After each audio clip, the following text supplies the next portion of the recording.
عمل آپ کا ہی ہے، نام اس کے منشا الہی ہے، حاصل آپ کا ہے جو بھی آپ نے حاصل کیا، آدمی پیسہ جیسا لینا دینا، اور نام اس کا کیا ہے؟ اللہ کا احسان۔ حاصل کیا ہے؟ آپ ہی کا، کوشش آپ نے کی۔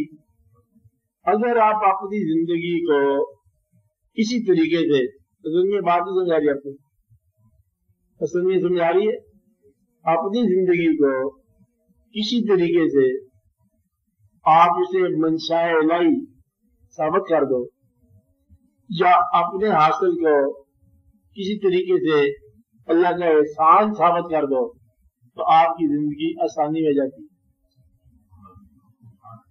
جو کچھ آپ نے حاصل کیا وہ کیا ہے؟ اس کا احسان۔ اب یہاں پکڑ کے درجات آتے ہیں، اچھائی کو تو سارے احسان کہتے ہیں، نقصان کو احسان کرنے والے یہ وہ لوگ ہیں جنہوں نے یہ کہا قالوا انا للہ وانا الیہ راجعون۔ یعنی جب آپ یہ کہیں کہ ہر چیز ادھر سے ہی ہے اور اس کا احسان ہے، تو یہ گرفتاری کیا ہے؟ یہ بھی احسان۔ اور باپ سے بیٹے کی جدائی کیا ہے؟ احسان۔ پیغمبر کے کنویں میں گرنا کیا ہے؟ یہ بھی احسان۔ اور پیغمبر پر جو ہے وہ الزام قرآن خاصہ، یہ بھی احسان۔ اب یعنی کہ اپنی زندگی کو اس کا احسان ہر حال میں ماننے والا، تکلیف تو اپنی جگہ پر درجے میں قریب ہوتا جاتا ہے۔ اور دوسرا طریقہ ہے اپنی زندگی کو اپنی کوشش مانتے جاؤ، کہ کوششیں ختم ہوتی جائیں گی اور آرزو پوری نہیں ہوگی، آپ پریشان ہونے شروع ہو جاؤ گے۔ یہ اس کی بنیاد ہے۔ اب بات سمجھ رہے ہو کہ آپ جو عمل کر رہے ہو کیوں کر رہے ہو؟ زندگی کے اندر ایک عمل ہوتا ہے زندگی میں زیادہ دیر ٹھہرنے کا، اور آپ جانتے ہو کہ ٹھہر نہیں سکتے، آپ کو پتہ ہی ہے۔ ابا جان سے پوچھو، ان کے ابا جان سے پوچھو، اور بزرگوں سے پوچھو۔ میں نے پہلے بتایا کہ 10 سال کے اندر شہر بھرے رہتے ہیں بازار، لیکن چہرے بدل جاتے ہیں۔ آپ کو یہ بتایا 50 سال کے اندر تو کوئی بندہ پرانا رہتا نہیں شہر میں، شہر کی آبادی بڑی ہوتی ہے تو بندہ پرانا کو بھی ملتا سارے شہر میں۔ 60 سال اگر ان کی ایوریج ہے نا انسان کی، 60 سال میں آج کا بچہ بھی نہیں ملے گا آپ کو، لیکن شہر بھرا ہوا ہوگا، آبادی زیادہ ہوگی۔ تو گویا کہ آپ کی تمام کوششوں کے باوجود زندگی میں ٹھہرنا نہیں ہے۔ ایک بات، ہماری محنت کس کام کی ہوتی ہے؟ ٹھہرنے کی، اور ہم ٹھہر نہیں سکتے۔ ہماری زندگی کی کوشش ہوتی ہے خوشی کے لیے، اور ہم جانتے ہیں کہ غم سے آشنا ہو جاتا ہے انسان۔ اپنا نہ صحیح، اپنا تو غم ہی کوئی نہیں انسان کا، جب بھی غم آئے گا دوسرے کا آئے گا۔ کہ آپ تو آرام سے گھر بیٹھے ہوئے ہو، کسی خدا نواز دوست کے انتقال پر بلا کی خبر آ گئی کہ دوست نے بڑا اچھا نہیں کیا، یعنی کہ پیارا دوست بنے گا کیا؟ غم کی خبر بن جائے گی۔ آپ سمجھ رہے؟ تو زندگی غم سے نہیں بچ سکتی، زندگی موت سے نہیں بچ سکتی، اور زندگی زوال سے نہیں بچ سکتی، بینائی کمزور ہونے سے بچ نہیں سکتی، آپ کی صحت جو ہے وہ ناقص ہونے سے بچ نہیں سکتی۔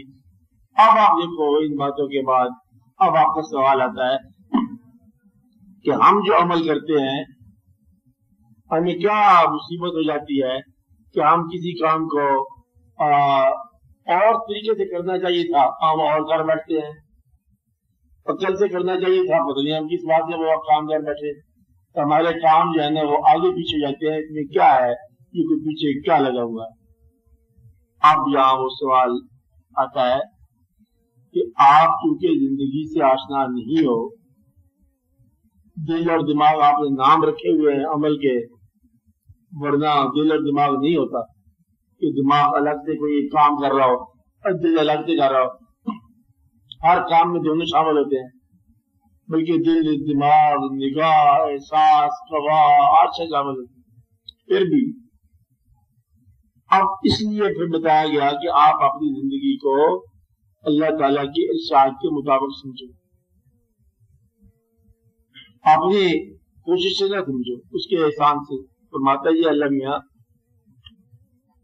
وَعَسَىٰ أَن تُحِبُّوا شَيْئًا وَهُوَ شَرٌّ لَكُمْ وَعَسَىٰ أَن تَكْرَهُوا شَيْئًا وَهُوَ خَيْرٌ لَكُمْ، ممکن ہے تم پسند کرو کوئی چیز اور وہ ہو نقصان دہ تمہارے لیے، اور ممکن ہے تم ناپسند کرو کوئی چیز اور ہو تمہارے لیے مفید۔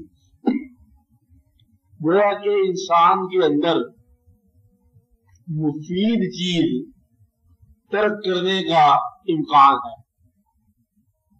انسان کی پسند عام طور پر ایسا ممکن ہو سکتا ہے کہ وہ کوئی ایسی چیز پسند کرے جو اس کے لیے نقصان دہ ہو۔ اگر ایسی چیز عمل کر بیٹھا ہے جو نقصان دہ ہو، اس کا جواب عام طور پر یہ آتا ہے کہ یہ خواہش نفس کی تھی۔ اپنے ساتھ دشمنی کا عمل نہ دل کا ہوتا ہے نہ دماغ کا ہوتا ہے، یہ کیا ہوتا ہے؟ یعنی بد نصیبی کا ہوتا ہے۔ بد نصیبی کا نام رکھا ہوا نفس کا ہوتا ہے۔ غلط عمل کس کا ہوتا ہے؟ نفس کا۔ کہتے یہ اس کا نفس تھا، خواہش نفس ہے، نفسانی خواہش ہے۔ تو وہ نفس جو ہوتا ہے دماغ بن کے بھی عمل کرتا ہے، دل بن کے بھی عمل کرتا ہے۔ نہیں بات سمجھے؟ مطلب ایک صاحب نفس ہے، نفس کا بندہ، اگر وہ مسجد میں جائے تب بھی نفس کرے گا، اس وقت جائے گا جب دکھاوے کا وقت آئے گا۔ صاحب نفس ہے نا، وہ جو کام کرے گا اس میں اس کی نقصانی خواہش ہوگی، اور جو اگر نیک آدمی ہے، دل والا آدمی ہے، تو وہ ہر کام میں نیکی کا انداز رکھے گا۔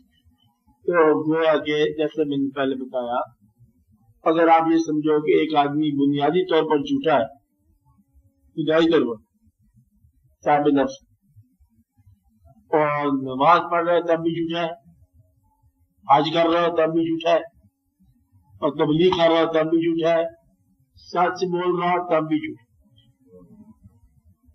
جھوٹا آدمی سچ بھی بول رہا ہو تو بھی جھوٹ، اس کے سچ کے پیچھے بھی شرارت ہوگی۔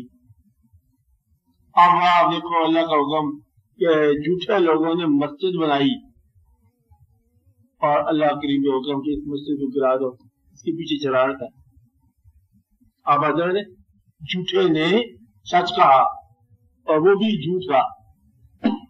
ایک اور جگہ اللہ کریم کا اپنا ارشاد میں نے پہلے بھی آپ کو بتایا کہ جب یہ لوگ جھوٹے منافق، اللہ میں اپنے حضور پاک سے فرما رہے ہیں کہ جب یہ لوگ آپ کے پاس آتے ہیں اور آ کے یہ کہتے ہیں کہ ہم گواہی دیتے ہیں کہ آپ اللہ کے سچے رسول ہیں، کیا ہے میرے حبیب، میں تو جانتا ہوں کہ آپ سچے رسول ہیں۔ وہ آ کے منافق آئے آپ کے پاس، انہوں نے کہا کہ ہم گواہی دیتے ہیں انک رسول اللہ، کہ آپ سچے رسول ہیں۔ اللہ نے فرماتا ہے کہ میں جانتا ہوں کہ آپ سچے رسول خود بنا کے بھیجا۔ اللہ نے کہتا ہے لیکن میں گواہی دیتا ہوں کہ یہ جھوٹ کہہ رہے ہیں۔ یعنی جھوٹا آدمی اگر رسالت کی گواہی دے دے تب بھی جھوٹ۔ تو گویا کہ بنیادی طور پر ایمفسس ہوتا ہے کس انداز میں۔ اسی طرح اگر یہ بات سمجھ آ گئی تو اس صاحبان نصیب جو ہیں وہ بظاہر عمل ان کا کمزور بھی ہو، نصیب ہے، عروج ہے، اور جیسے میں نے کہا کہ حضرت یوسف علیہ السلام کنویں میں گرے، اب یہ بظاہر تو گرنے کا عمل ہے نا، یہ عروج کا عمل ہے۔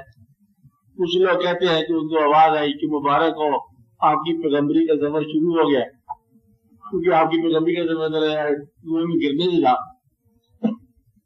مدعا یہ ہے کہ صاحب عروج جو ہے بظاہر زوال میں بھی صاحب عروج ہے۔ آپ سمجھ رہے ہیں؟ یہ اللہ تعالیٰ کے کام ہے۔